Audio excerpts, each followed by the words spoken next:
The last time Prime Minister Benjamin Netanyahu of Israel spoke to a joint meeting of Congress was in 2015 at the invitation of the House Speaker, John Boehner, and the Senate Majority Leader, Mitch McConnell, when they led the Republican Party in Congress. It was meant, explicitly, to undermine the Obama administration's effort to reach a deal with Iran limiting Tehran's nuclear program in exchange for relief from American and international sanctions. Democrats were outraged by the spectacle of congressional Republicans working with a foreign government to subvert the president's foreign policy. Nearly 60 Democrats, including Vice President Joe Biden, skipped the speech. Nancy Pelosi, the House Minority Leader, called it an insult to the intelligence of the United States. Last week, Netanyahu was back before Congress for the first time since then. It was a bipartisan invitation, organized by Mike Johnson, the House Speaker, a Republican, and agreed to by Chuck Schumer, the Senate Majority Leader, and a Democrat. President Biden and I have known each other for over 40 years, the Prime Minister said. I want to thank him for half a century of friendship to Israel and for being, as he says, a proud Zionist. Netanyahu called on Congress to fast-track military aid. Give us the tools faster, and we'll finish the job faster. If you were to look out at the House chamber during the speech, you would have seen that around 130 House and Senate Democrats were missing, more than twice as many as who skipped in 2015. And the issue was less partisan than it was moral and ethical, the catastrophic impact of the Gaza war on Palestinian civilians. Health officials in Gaza say that Israel's war has killed more than 39,000 people, mostly civilians, and driven a large part of the Strip's 3 million residents from their homes. Most of the enclave lies in ruins. Just this weekend, an Israeli airstrike hit a girls' school sheltering thousands of displaced people in central Gaza, killing at least 30. Biden has, from time to time, expressed concern about civilian casualties. He has also acknowledged the extent to which American bombs have killed Palestinian civilians. But at no point has Biden publicly reconsidered his practically unconditional support for Israel's war on Gaza. He may have temporarily halted delivery of 500 bombs in an attempt, much ballyhooed by the White House, to pressure Netanyahu against a ground invasion of the city of Rafah. But this was small potatoes in light of the nearly 30 bombs and munitions, including 14,000 of the highly destructive 2,000-pound bombs that Biden has decried, that the United States has delivered to Israel since October of last year. Biden's ironclad support for Israel means that the Democrats who skipped the speech weren't just boycotting Netanyahu. They were sending a message to the administration as well. It is not too different from the message sent by the hundreds of thousands of Democratic voters who marked their ballots uncommitted during the presidential primaries. The signal political story of the moment is the changing of the guard in the Democratic Party after Biden declined to continue his bid for a second term over concerns about his age and ability to prevent Donald Trump from returning to the White House. But the Democratic reaction to Netanyahu's address to Congress is emblematic of an equally important and potentially more significant story: the rapid transformation of the Democratic Party's attitude toward Israel, driven by deep grassroots sympathy for the Palestinians. It's obviously hard to separate the two stories. Although Biden's popularity among Democrats was on the decline before the Hamas-led Oct. 7 attack that killed nearly 100 people, Israel's subsequent military response in Gaza, and his initial refusal to publicly question the Israeli government's conduct as the war took shape, revealed a major shift within the Democratic coalition. Young voters led the way, although this should not have come as a surprise. In 2022, the Pew Research Center found that the youngest adults held the warmest views toward Palestinians. Overall, 61% of 18 to 29-year-olds held a favorable view of Palestinians, and 55% of 30 out to 49-year-olds felt the same way. By December, around half of young Democrats disapproved of the Biden administration's response to the Israel-Hamas war. Other Democratic constituencies also mobilized in opposition. A coalition of black clergy members ran an advertisement in this newspaper calling for a bilateral ceasefire. Labor unions, under pressure from many of their members, began to make similar calls. After Biden became the first sitting president to speak from the pulpit at Mother Emanuel A.M.E. Church in Charleston, S.C., the national leaders of the African Methodist Episcopal Church called on the president to end U.S. financial aid to Israel, condemning the Israeli government's campaign in Gaza as a genocide. In Michigan, Arab American Democrats warned Biden and the rest of the party that the state was at risk of flipping to Trump in the general election if the president didn't change course. As protests stepped up, rank-and-file Democrats moved further and further away from the president on this issue.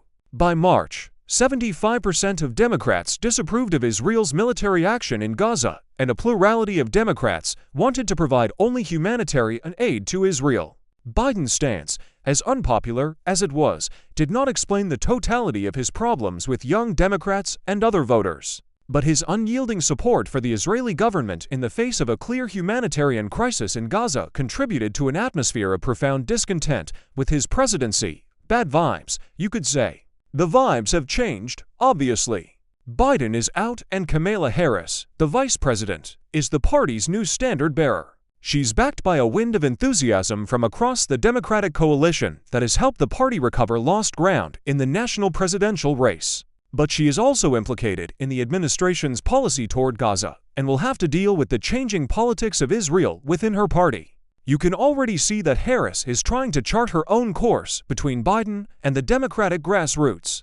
At the same time that she condemned protesters who flew Hamas flags and burned an American flag near the Capitol to protest Netanyahu's address and affirmed her unwavering commitment to Israel. She also told reporters that Israel has a right to defend itself and how it does so matters, adding that what has happened in Gaza over the last 9 months is devastating and that we cannot look away in the face of these tragedies.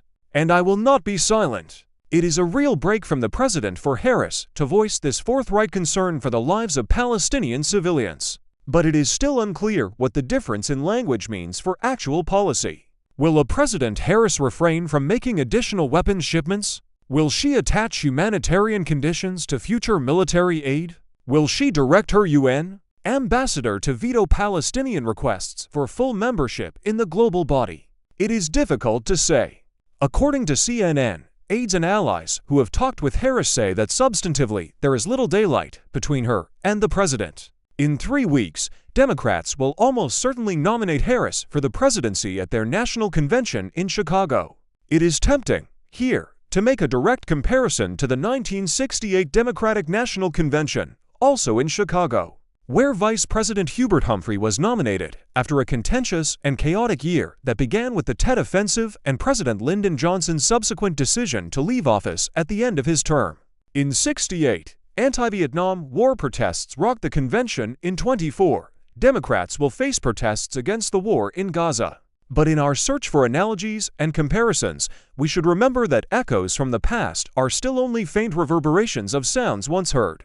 The Vietnam War, largely prosecuted by Johnson, does not occupy the same space in American politics as the Gaza War. We are allies to a combatant, not combatants ourselves. We provide money and munitions, not soldiers. There is no draft, nor is there a steady stream of dead American soldiers and wounded veterans. In 1968, anti-war Democrats represented a rising tide of youth anger that stood at cross purposes with establishment Democratic politicians and their constituents among the white working class. Vietnam, among other crises and controversies, produced a deep split within the Democratic coalition, between voters who felt alienated by the movement against the war and activists who felt betrayed by an old guard of sclerotic party elites.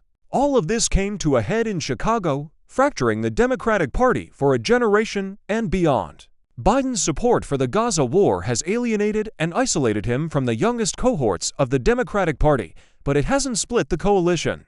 Far from standing with the president on this issue, many rank-and-file Democrats are opposed to Israel's conduct, and many Democratic lawmakers have taken note of the shift in public opinion or helped to lead it. Hence the early pushback from Senate Democrats on Biden's request for additional military aid to Israel in the fall, and the notable absences at Netanyahu's address, which included 2 of the most senior Democrats in Congress, Pelosi and James Clyburn, as well as Harris herself. This clear shift in public opinion is a virtual guarantee Harris will face serious pressure to make a decisive break with Biden on Israel. And even if she doesn't, there is a strong chance that future Democrats running for president will have to take a meaningfully different tack on Israel than their predecessors. This is the ultimate upshot of the sea change in attitudes toward Israel and in support of Palestinians among Democratic voters. In all likelihood, Joe Biden will be the last Democratic president to express the kind of total and unwavering commitment to the Israeli government that was born of a time when Israel could call itself an underdog in the region. Kamala Harris, if she wins the presidency and intends to run for re-election, will have to keep the views of ordinary Democrats in mind if she isn't already aligned with their concerns. And in the next real contest for the Democratic nomination, there will almost certainly be Democrats who take a harder and more critical line toward the Israeli government's treatment of Palestinians in Gaza and the West Bank. If this is the future of the politics of Israel in the Democratic Party, then while there may not be a strong analogy to make, overall, between 1968 and 2024, there is a decent one to make between Joe Biden and Lyndon Johnson. Two old Washington hands who reached the pinnacle of their ambitions and then used their considerable political skills to pass major, and in Johnson's case, epical legislation. Two men who, supremely confident of their ability to guide events, then undermined themselves and their presidencies through stubborn commitments to disastrous conflicts abroad. When we evaluate Johnson, we evaluate him in the context of Vietnam. We evaluate him in the context, that is, of tens of thousands of dead Americans and millions of dead Vietnamese. When we evaluate Biden, we will rightfully credit him for his legislative accomplishments as well as the display of genuine statesmanship shown in his decision to step aside for the vice president. But we will also need to weigh what's praiseworthy in the president's legacy against his ignominious role as chief supplier for a terrible campaign of relentless destruction and incalculable human suffering.